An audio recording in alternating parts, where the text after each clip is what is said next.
gonna go? Do you want to introduce it or just? I'll grab mine.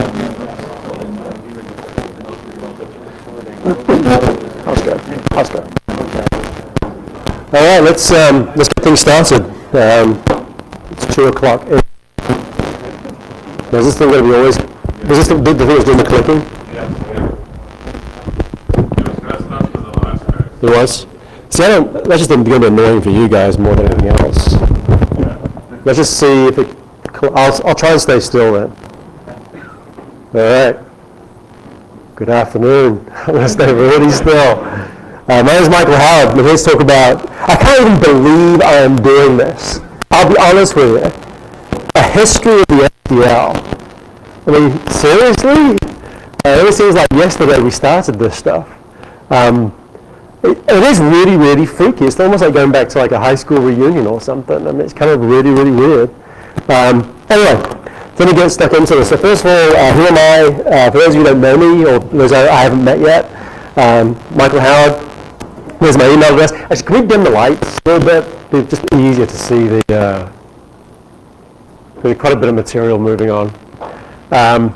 Feel free to email me if you have any questions at all, or comments, or whatever. So, well, that's subtle, isn't it? I guess we're done. So I've been at Microsoft actually I can't even believe this. I've been at Microsoft now for 19 years.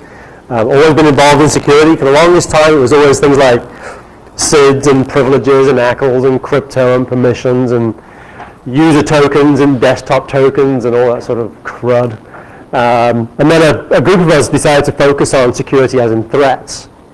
And that's really how we evolved what is the current group. I've been involved with the Microsoft SDL, the security development lifecycle, since day one. Me and Steve Lipner, my old boss, we kind of kicked things off with the SDL. And the team, which was originally 2 people, has now grown to probably north of 130 people inside of Microsoft. Along the way, I've written a couple of books. Probably most well known is Running Secure Code, which, by the way, is still selling very well. It just blows me away. I don't tell my wife that though, because she'll just want to spend the proceeds. So yeah, you should be just aware of where sort of the SDL fits at Microsoft. Some of these things you're probably well aware of. Every second Tuesday, you're very well aware of the MSRC, the Microsoft Security Response Center, the Malware Protection Center as well. Over on the other side of the company is the Security Engineering Group, which is part of the Trustworthy Computing Group. And we have things like security science, I'll talk about that in a minute, as well as the SDL, the team that looks after the processes at Microsoft, security and privacy engineering processes at Microsoft. So the SDL, the goals of the SDL, I'm sure many of you have sort of read something on the SDL, or at least heard it, or read some of the propaganda. But basically the goals of the SDL are twofold. Everything drives these two. I'm a huge believer in having an overarching vision for what you want to do. Otherwise you're going to stumble through life and do things that are probably not very beneficial. So the goals of the SDL are twofold, and these goals have been that way since day one. And they are reduce the number of vulnerabilities in the code and reduce the severity of the ones that you miss, because you're never going to get everything. As long as attackers are drawing breath, you will never get everything, because it's an industry that's constantly evolving. So everything drives that. Like when everyone wants to put something in the SDL, we ask 2 questions. Will it remove bugs, or will it add defenses, or reduce the severity of a bulletin? If the answer is no, it's just cool, it's not going in the SDL. It's really that simple. In fact, one thing I want to point out about the SDL is that we will remove things from the SDL if they're no longer proving to be beneficial. So the key principles, I'm a big believer in this, prescriptive yet practical. Again, this really boils down to if it's not practical, if it doesn't really work, then just don't bother. If it's not practical, in other words, if you're just going to bitch and moan about something being bad coding practice but not have a good solution, it's not going in the SDL. You can't just tell people that that's just really, really bad. You've got to say that's really, really bad and here's a great solution to fix it. Here's the way you should fix it, and here's the tools that you can run to verify that you've fixed it. Or even better, you don't have the problem in the first place. Right? So the goal of the SDL, that's something I want to point out, is a big goal of the SDL isn't just finding and fixing bugs, it's preventing them in the first place. Right? That's engineering. Finding 1,000 bugs and say, hey, look, we found and fixed 1,000 bugs, there's nothing to be proud of with that, in my opinion. Yeah, I've heard some of our competitors say that. In the last 10 years, we found and fixed 1,000 security vulnerabilities. Hoorah! It's like, nah, nothing to be proud of, guys. In fact, one of the biggest indicators that we found for the number of security bugs post-ship is the number of bugs you find pre-ship. If you find a bucket load of bugs in some code, and you feel proud you found a bucket load of bugs, guess what? You've got a bucket load of bugs you've missed. If you actually go through a whole bunch of code and you find very, very few bugs, the initial response from some people will be, oh my God, we haven't found many bugs. The code is crap, or our testers are crap. But when you actually ship, you probably have better quality code. One of the biggest indicators that we've found is the number of bugs you find pre-ship is a very good indicator of how many bugs you will find post-ship. So the SDL covers the whole of the Microsoft development lifecycle, everything from literally conception all the way through to death of the product. Essentially, everything at Microsoft now is touched by the SDL. It's extremely rare to have a product that is not touched by the SDL. All right, let me go through another group that you may not have heard of very much, is the security science group at Microsoft. We hire a lot of researchers, like a good example is Matt Miller. We hired him a couple of years back. He has been very, very instrumental in a lot of the Windows defenses that you saw coming in Windows 7 and some that are coming out in Windows 8. He's been very, very involved in a lot of those defenses. And basically, the job of the science team is pretty straightforward. It's to analyze current threats that we know, try to predict future threats that we don't know about yet, and come up with ways of mitigating those threats. So a priori, in other words, adding them to the OS, or adding them to Visual Studio, or adding some new libraries, or deprecating old functionality.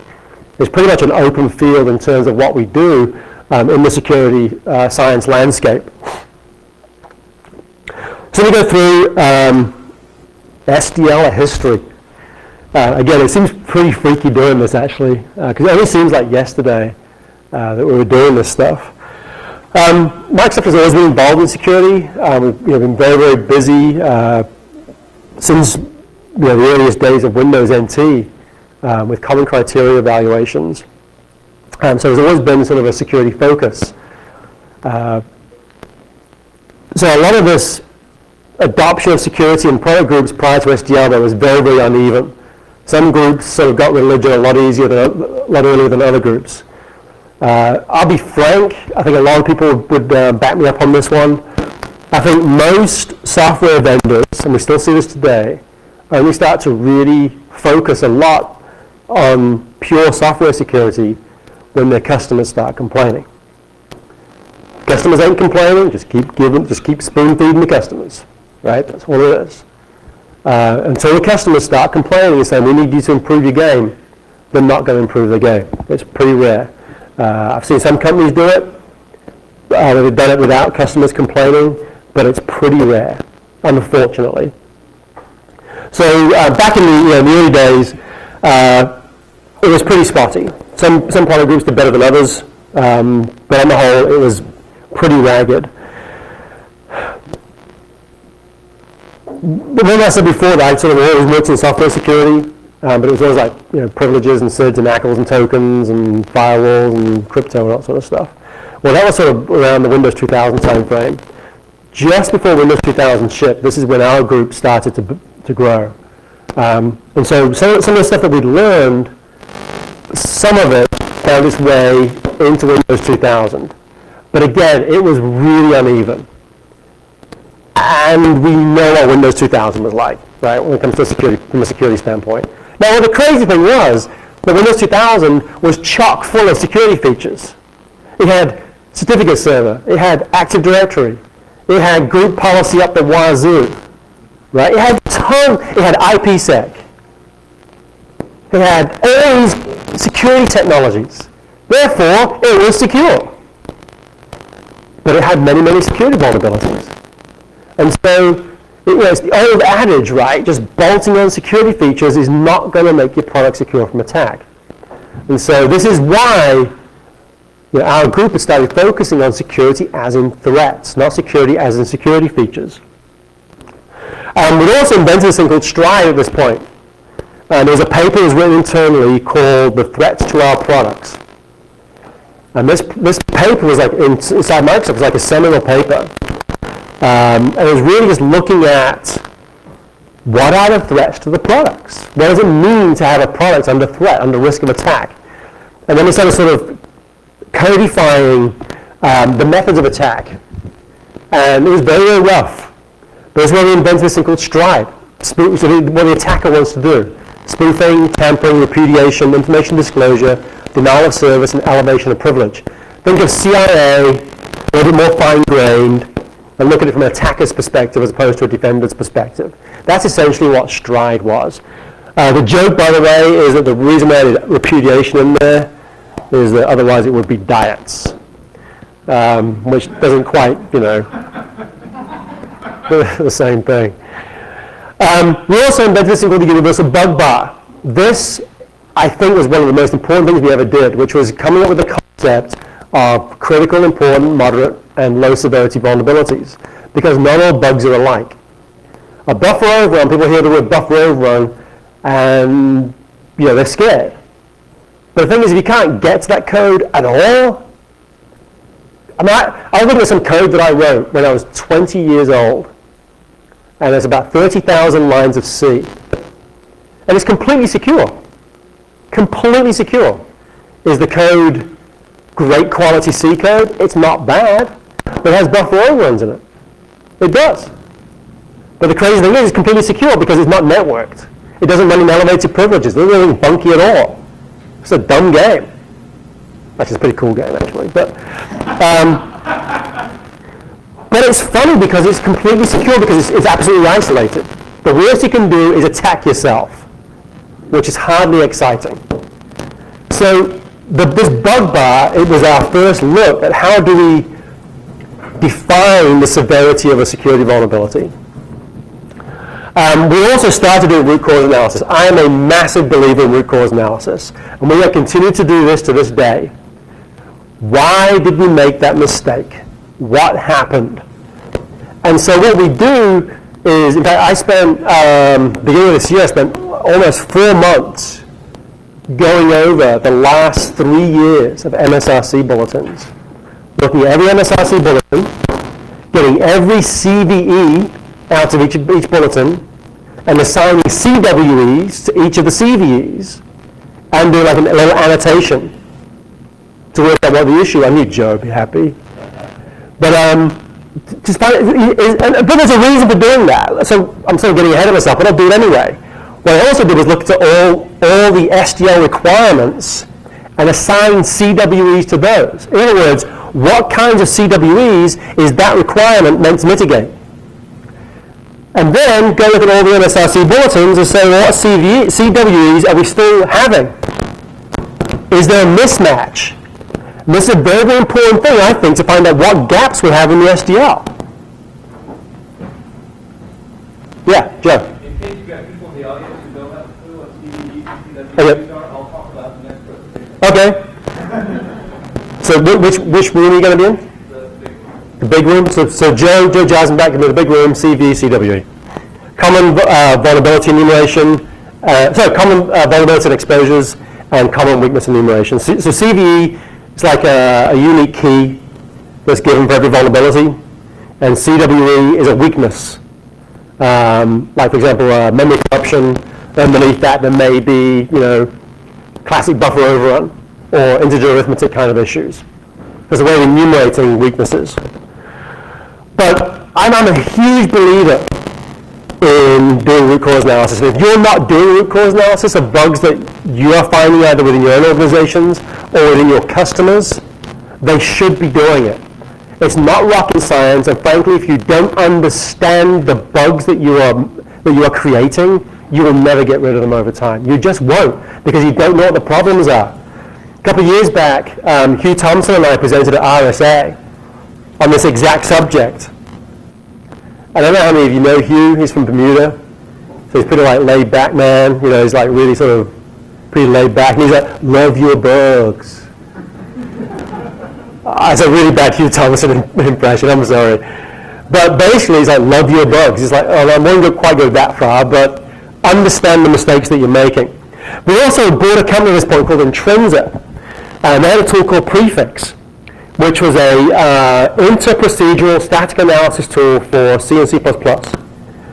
And it was the first real static analysis, like powerful static analysis that we ever used at Microsoft. And we found bug after bug after bug, because frankly back then, it was all low-hanging fruit. It really was low-hanging fruit. So we also found, you know, as you probably are very well aware, you know, malware, especially in the form of worms, was pretty much rampant. You know, we had Co-Red and Nimba, for example, all in 2001.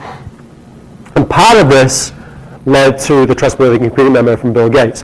I will go through this whole series of events in a bit more detail shortly.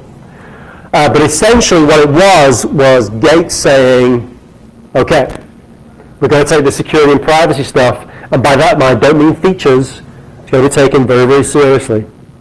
Now, Bill's memos are very, very rare. So for him to put this out was a big deal. It basically gave our group almost carte blanche to do whatever the heck we wanted, within reason. And the execs on down all bought into this. At the end of 2001, we had this thing called the .NET Security Push. It was actually called the .NET Security Stand Down. I don't know why it was called that, but it was really fascinating because here we had this thing called .NET that had been built from the ground up with security in mind. It had to, right? It had the sandboxing idea and verification of code before it was executed, so on and so forth. So it was built for security in mind. But we had around October 2001, we had found some security bugs in the .NET framework.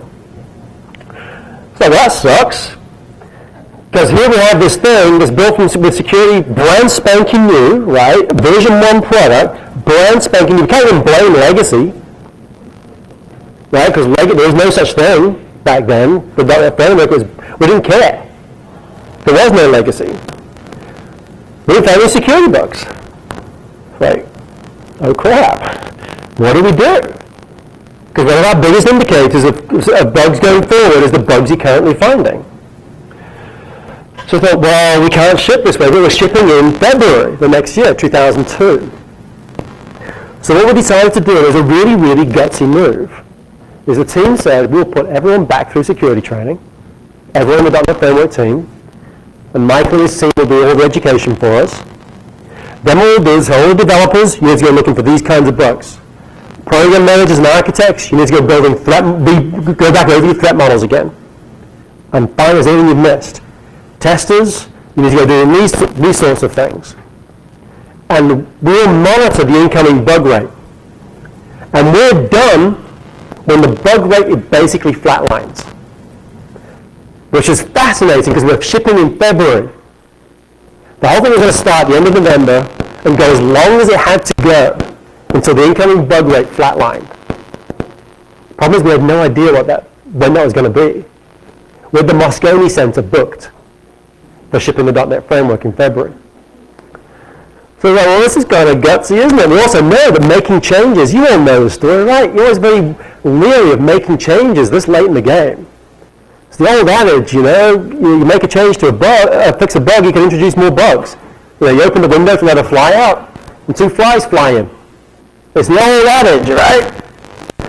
It's when we explain to people about introducing regressions by fixing bugs, they don't get it. Until you explain to them, open the window to let a fly out, and 2 flies come back in again. So that was like end of November, early December. We found about half a dozen bugs that all got fixed. But one thing that we did do, which is probably the biggest, gutsiest move we've ever done, certainly back then.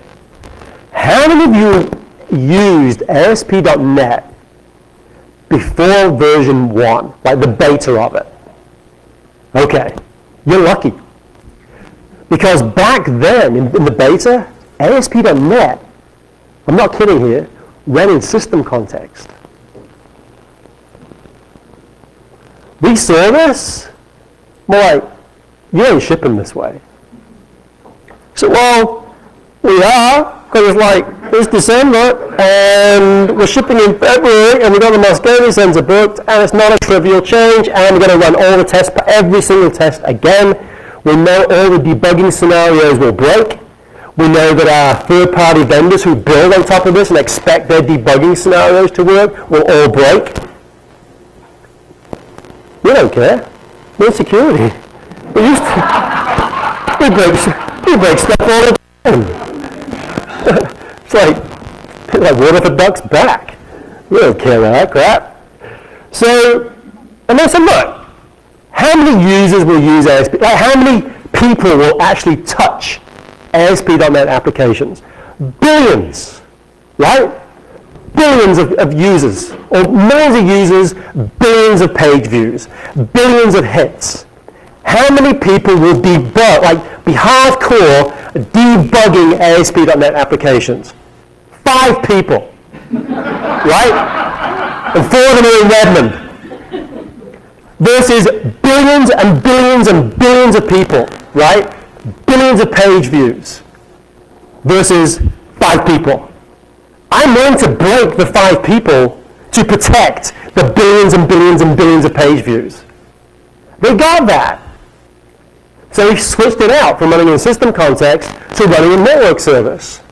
It's a much, much lower privileged account. If you compromise it, you're not just God on the box all of a sudden. You're not. You're going to work at it to get to a privileged account. We made that change before version 1 shipped. And the crazy thing was, it's the best decision we ever made.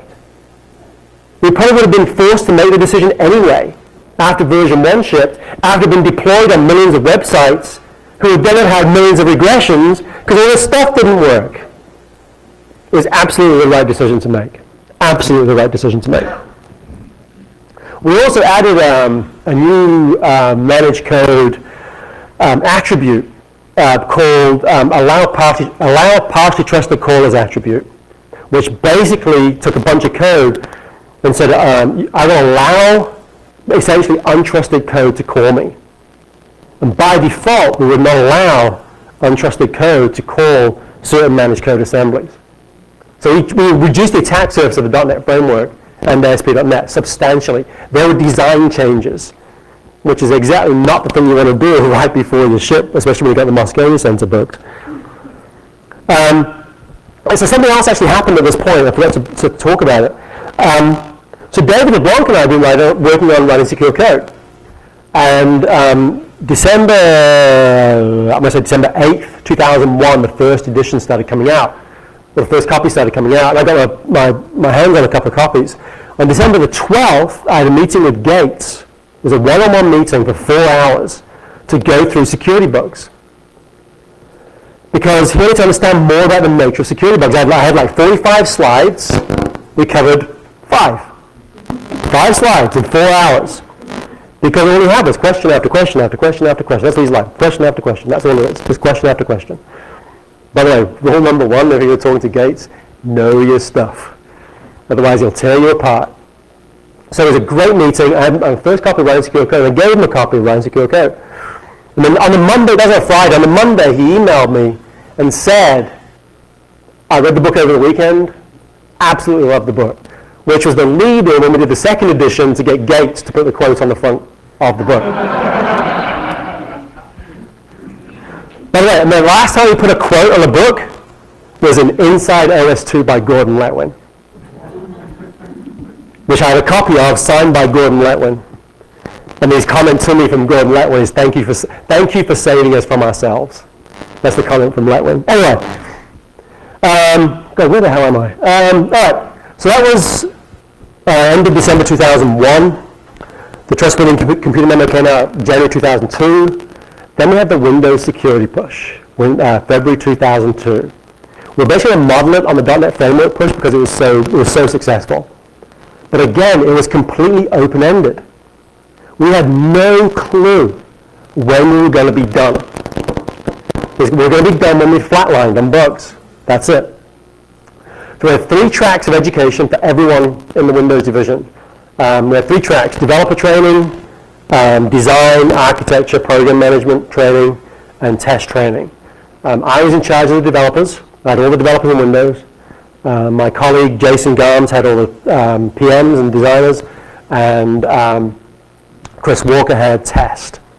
And we were like just feed everyone through. The training was mandatory for everybody, just to get everyone up to a baseline level of expertise. It became known as the Windows Security Push. It says here that the size of the Windows code base was roughly 10 times that of the CLR. Frankly, the code size didn't matter that much. What mattered was that most of the code was old. Right? We had legacy issues to worry about. If I had my way, I would shoot backward compatibility in the head in a heartbeat. I really would. But on planet Earth, you can't do that. You just can't, because no one will use your products. But I would love to produce a version of any product that was, totally secure. But people would want to load their Word documents and their PowerPoint documents and play their MP3s and play their WMVs and what have you, I would love to kill all that backward compatibility. But you just can't. That's the problem we faced in Windows.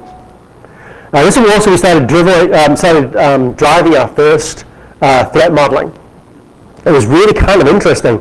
For the threat modeling tool, I'll be frank, I wrote as an experiment in writing client-side JavaScript. It sucked. That's why in the early days people hated threat modeling at Microsoft. It was all my fault. The tool was crap, absolutely ridiculously impossible to use. It was my first foray into using JavaScript on the client. Yeah, won't be doing that again. There was very much a vote of no confidence in my JavaScript skills back then. Which is probably pretty good, because I don't know about you guys, but I don't even understand JavaScript as it stands today anyway. Recently we also started force-feeding people prefix, giving people bug reports. Okay, you got all these bugs in your code. Go look at them, triage them, and fix them. And here's how to fix it. We also started running desktop analysis pretty fast. That's when we introduced that, which is basically essentially an intra-procedural static analysis as opposed to inter-procedural, which is what prefix is. You can't run prefix on a desktop. It's just too big, way too big, and it's just unwieldy. But we do run prefix centrally, as opposed to on everyone's desktop. We also added this thing called a security audit. We changed its name to the final security review because bankers didn't like us using the word audit. I mean, for obvious reasons. It carries certain implications. But the job of the FSR, or the security audit, back then, wasn't to make sure that you were secure, it was to make sure that you were complying with the SDL. That's it. That's all it's there for. We make sure you've done all the right things, then give you a tick at the end. In a perfect world, we would find nothing during the FSR. But on planet Earth, there's always something, especially for the bigger products. One thing that we found, however, is that having a security push, while beneficial, is not scalable. It's just not. You can't write stuff right before you ship. Let's go look for some security bugs and fix them. You just can't do that. It really does not work. So this is when we started talking to the leadership team about changing the process, about changing the way we build software at Microsoft. And we really had 3 options. Option number 1 was do nothing and hope the problem goes away. Yeah, whatever. The second one was totally rip out our current development practices and replace it with something brand new, which, by the way, no one knew what that brand new was going to be. That's not going to happen, right? I mean, at the end of the day, Microsoft, believe it or not, can actually ship software. That's what we do. Right? Everything's about shipping software. That's it. We actually have a process that actually works. Not always on time, but we do get software out the door. There's no way we could jeopardize that. So we went for this hybrid approach, which is taking our existing processes and augmenting it with security requirements and privacy requirements. Today there are 129 such requirements. It's in that ballpark. It changes from version to version. But it's over 100, definitely over 100 requirements. We also started talking now a lot, we sort of started really codifying attack surface analysis, what it meant to reduce attack surface, how much code and functionality is exposed to untrusted users. And so we started building tools around that and measuring it as well. So around 2004 is where we really started codifying the SDL. We now finally had its name, the Security Development Lifecycle. It was based a lot on what we'd learned during the .NET Windows security pushes. A lot of that was also gleaned from SQL Server Team, Exchange, Office. They all had mini pushes as well. So we sort of learned like what worked. Like when these pushes happened, which ones found the most bugs? Which ones didn't provide a ton of friction and still found bugs? Because last thing I want to do, I'll be honest with you, is add something that is so, it totally impinges on shipping software. Software in the lab is of no use to anybody. And so we focus a lot on being as low friction as possible. You know, if you think to yourself, how the heck can you be low friction with over 120 requirements? Most of them are low friction. They are. We can add tools. We can tool up on a lot of this stuff. We can make it really, really streamlined. We also started to make sure people had their threat models in place, make sure they had a static analysis done. We started documenting what an FSR actually meant, the things that we're going to look at.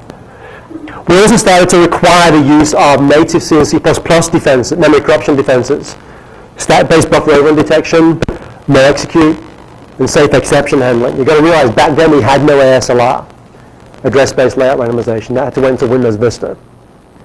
So we required these from day one. You know, we must have been about making it as low friction as possible. We worked really, really closely with the developer division to have these enabled by default in the compiler and linker. Right, so today, if you go cl space foo.cpp, you get all these on by default. There's no need to add a linker flag or a compiler flag. You get them by default. That's as low friction as you can get. Nothing changed, except we added the defenses by default. To me, like the biggest and two most important words are by default. Just make it the default. And you know what? If you have a corner case that doesn't work, turn it off, say GS, then get an exception through the SDL process. We have an exception process. There are some components that don't work correctly with GS. They're extremely rare. But there's an exception process that people can go through. They can't just turn it off. They have to turn it off. We'll detect when they turned it off, by the way. We know they turned it off. But they go through the exception process. The bug bar, I talked about this before. We now added this so that basically if you were, at any point, if you have a bug and it's deemed critical or important, you have to fix it. It doesn't matter where you are in the development lifecycle. You have to fix it. Now the cool thing is people will say, you know, I don't think that's exploitable. The bug bar doesn't bring really into it exploitability. It's accessibility. Not exploitability, it's accessibility. I don't know about you, I'm not going to start playing chicken with a memory corruption bug that's externally accessible. I'm not. And so the bug bar codifies a lot of that and gets rid of a lot of the arguments because it's very, very concrete. It's very, very well defined. We know exactly what a critical bug is. We also started introducing fuzzing here. In the early days, it was just file and RPC endpoints. Anyone want to know or guess why RPC endpoints? Give you a clue. It starts with B. And rhymes with faster. Okay, it starts with BL and rhymes with faster. The blaster worm, right? That's why we started fuzzing RPC endpoints. That's why in Windows XP Service Pack 2, the RPC runtime was broken up into two chunks. How many of you noticed that? Pre-Windows XP Service Pack 2, the RPC runtime was one service that ran in system context. It turned out the code for actually doing RPC stuff didn't need to run in system context. The code for starting remote decom objects had to run in system context, but it was very, very rarely called. So in Windows XP Service Pack 2, we broke it up into two services. The very, very high profile, extremely exposed RPC runtime runs in much lower privilege versus the one for starting decom objects is harder to get to. The code is much, much smaller, and it runs in system context. Great example of separating out service into discrete chunks. It took like 6 months to do that work, by the way. It was a lot of work. But that's why we did RPC fuzzing back then. This is where we started introducing our cryptographic standards as well. No MD4, no MD5, no SHA-1. Even back then, 2005, we said no SHA-1. No DES, no triple DES, no RC4. Even if you use a billion bit key RC4, it is still banned. No electronic codebook. Of course, CBC's now got some interesting little weaknesses as well. So we're going back to the SDL crypto requirements about how you use cipher block chaining as well. We also started introducing our very first runtime tools, like @verifier, FXCOP, those kinds of tools for doing runtime analysis of applications. We started fuzzing ActiveX controls in SDL 3 and 3.1. This is where we introduced ban.h. Basically, there's now about 120 functions that were just banned in the CEC runtime library, including memcopy. Memcopy is banned for new code.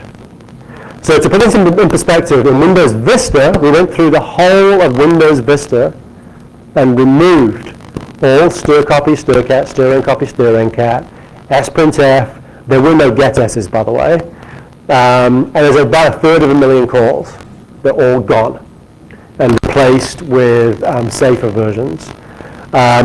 We also, at this point, because we have such a healthy relationship with the developer division, we asked the developer division in their C compiler to add, during a compilation, if they know the buffer size at runtime, if they know the buffer size at compile time, and there's a call to a banned API, like strcpy, automatically migrate the strcpy to a safer call during compilation, and don't emit a warning that the function is deprecated.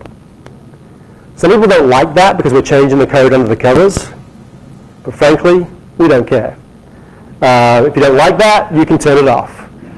But frankly, we don't care. And every argument that people have has turned out to be, oh, you're going to break my code. No, we're not. Show me one example. So I'll be honest with you, people say, oh, I'm not going to go and wholesale change all my strcopies and strcats to these safer versions because I'm going to get performance problems and regressions. How many regressions do you think we found after replacing 1/3 calls in Windows Vista? How many regressions did we find? One. And it was code that actually relied on the fact that strcpy may not null terminate the buffer. Seriously? It's like, can you put a comment in the code to that effect, please? Because it's so funny, because as we tuned our tools, this code would like light up all the time. Buffer may not be null terminated. Yeah, we know. And so there's actually one special piece of code, but it's done. There's been no performance problems. I'll never forget. This is in Windows 2000. The Active Directory team, or part of the Active Directory team. Now, we can't replace the banned APIs with these other APIs. Like, wow, our performance is going to suck. It's like, seriously? You guys think it's doing very, very heavy network traffic, massive amounts of disk I/O, massive amounts of public key crypto, massive amounts of symmetric crypto, and you're worried about 2 clock cycles? Really? So we end up changing this code, no problems.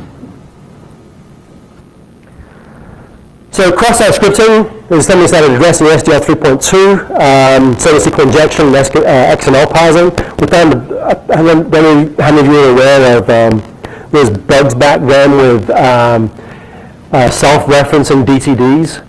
So basically you have an XML parser going to an infinite loop. because the DTD would reference itself. It affected everybody, absolutely everybody. And so now what we have in Microsoft is a minimum XML runtime. If you're writing managed code or native C or C++, there's a native, a minimum version number. And we detect that with tools. So when we get your final package, we can run these tools, and we can check the XML parser that you're using. It has to be above a certain version number. We also released our first documentation on the SDL publicly. The Windows Vista 2007-2008, so we added ASLR to Windows Vista, and we made that a requirement in SDL. We also added this thing called SAL, the standard annotation language, as a recommendation. I'm not going to go through SAL. If you want to know about it, come on, assume at the end. But it's basically a way of describing the interface contract for a function. So I'll give you a quick example. Let's say you've got a function that takes two arguments, a buffer and a size. You know those two values are tied at the hip, right? The buffer is that big. Well, the compiler has no clue. All it sees is a pointer and a 32-bit unsigned integer. Well, with SAL, you can actually say that buffer is that big, or no more than that big. So it helps the tools find more bugs, because we know the interface contract. And there's a lot more to SAL than just that, though. 2008, 2009, SDL5, we now required safe integer arithmetic, where the code written by David LeBlanc, primarily by David for C++, safe integer arithmetic. We'd also at this point added a new option, a new change to the compiler, where we will detect at runtime automatically integer overflows when calling operator new. So if you get an integer overflow and you call it new in C++, the implicit multiplication overflows will kill your process. The reliability guys hate us. We don't care. We just found a security bug in your code with a nice clean stack trace to the bug. We don't care at that point. We also, probably one of the biggest things we did here was third-party licensing requirements, going back to our big vendors and saying, you've got to meet this minimum bar. Otherwise, you're not in the box, the Windows box, for example. 2009, when we first released our public release of some of our tools. The SDL threat modeling tool, I'll tell you right now, the tool we use internally. The only change is what we report the bugs to. So the version that we have internally reports to our back-end bug reporting infrastructure called Product Studio, which is of no use to any of you. That's the only difference. The version that's publicly available either reports to an XML file or to Team Foundation server. We also released Visual Studio templates.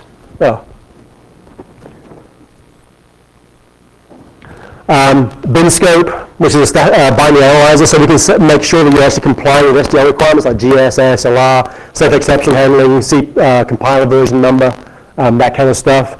And we also released a very simple file fuzzer as well. Which, by the way, a very, very large ISV who will remain nameless ran Minifuzz and found 10 discrete bugs in 1 week in their code. All security bugs, all remotely exploitable by running Minifuzz. And it's not a clever fuzzer, I'll tell you right now. It's as dumb as a bucket of rocks. One that I've been hugely involved in since day one is sample code requirements. At Microsoft now, all sample code is subject to the SDL. Why? Samples are not samples, they're templates. People copy, paste, and if the stuff's crap, guess what? The crap perpetuates. You know? We had a lot of kicking and screaming on that one. We did, we had a lot of kicking and screaming. Samples are supposed to show how you get something done. It's like, yes, securely. You know? We also made SDL a requirements rather than a recommendation. I should point out there's difference. Requirements are things that you must do. We can stop you from shipping if you do not adhere to these requirements. Recommendations are things that you should probably think about, especially if you're IE. They're what we call them negotiated commitments. In other words, you're IE, you're very exposed, these other 5 things really kind of affect you, and because you're IE, you should really do them. And recommendations are usually stuff that's a little bit harder to do, maybe more friction, or something absolutely brand new. So I'm not going through the timeline. These slides will be available. But as you can see, the SDL has evolved many, many times. And in fact, we're now up to SDL 5.2 internally. I'll go real quickly through security science and then just wrap things up. This is a discrete team that focuses literally on the future. Is where are attacks going? What can we put in the OS? What can we put in education? What can we put in the tooling? What can we put in Visual Studio to mitigate these threats moving forward? I can't say too much about this, but I would say the biggest delta will be in the Windows 8 Visual Studio toolset. The biggest security delta to date. It's going to be massive. Lots of good quality changes, lots of good changes there. I can't talk about them, obviously, but we always try to do that. So we saw a massive change when we went to Windows Vista and the toolset on top of it. There was an incremental change to Windows 7, so we'll see things moving forward. Same with Office, right? Office, we keep raising the bar slowly. I would argue that the real point of the security science team is mitigating 0 days. Is really what it kind of boils down to. So one thing the reason why you can't even read these slides, but basically what it shows is a progression from Windows XP to Windows 7 and how we've opted in for the different defenses over time. As you see, it gets more and more green as we go over that way, as we opt into more and more of these defenses. Same with Windows Server. Again, you can't read this, so look at the slides later. One thing I want to urge you guys, if you guys are building on Windows, you need to opt in for these defenses. Right? A lot of them are not enabled by default for your app, unless you compile with our current tools. And for some reason, in some legacy cases, people don't do it anyway. So the big two by far are DEP and X and address-based layout randomization. You've got to opt in for both of them. You've got to do them both together. We've been working with a lot of big ISVs over the last 4 or 5 years to get them all to opt into this. And the big one is if you're running anything that runs inside of the browser, you've got to opt in as well. Otherwise, you become a springboard for attacks. That's why we're very happy when Java 7 came out. Because finally, Oracle had added ASLR and DEP support, which now prevents the JVM from being the #1 springboard out of all the protections that are in IE. That's now gone. So ASLR, as of about 6 months ago, only 34% of the world was fully enabled, leaving about 20% not enabled at all. By sector, it's interesting, all the browser clients now have it enabled. For DEP, it's a bit better. Because it's been up much longer. 71% is enabled by default. And by sector, it's interesting again, all browsers now enable it by default. But if you look at it by different sort of vertical, it is not as a prettier picture. So the real call to action here is that, here's what I would do. If you're building any code at all that compiles down to an exe on Windows or a DLL, get hold of a copy of BinScope, run BinScope on your binaries, and if ASLR and DEP are not enabled by default on any of your binaries, you need to fix that. So I want to stress this again, we need to improve the quality of the ecosystem, the security of the ecosystem. We're going to do that by everybody being involved. We've hardened the OS, we've given lots of tooling to make this a lot easier for you. But it's now up to everybody to start opting in for this stuff. So the SDL is interesting. The SDL has been around now for, I can't believe that. Well, security sort of changes at Microsoft have now been in place for almost 10 years, which really just blows me away because I remember those halcyon days. But it's interesting to see that it's become an accepted industry leader. Even cynics like Gartner have been saying that SDL is industry leading. It's not perfect by any stretch, and we evolve this thing every year. every single year.